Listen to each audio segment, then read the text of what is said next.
In today's video, I will show you how to disable sleep mode on Instagram. Before we get started, don't forget to subscribe and turn on the notification to keep you updated about this channel. So let's go!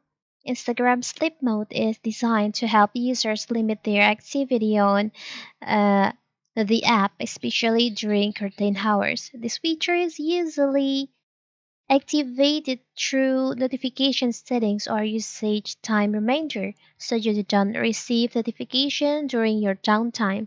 On my previous video, I've shown you how to enable this feature, but now what if you want to turn this feature off? It's very simple. First of all, we have to open our Instagram.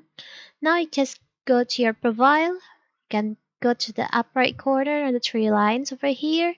Scroll down and select on time management. And then here you can see your daily average usage. And there's an option sleep mode. Select on that.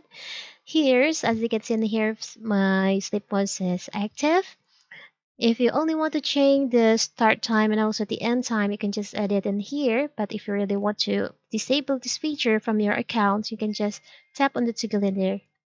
So now you have disabled, you have turned off the sleep mode on your Instagram. Very simple, right? So that is how to disable sleep mode on Instagram.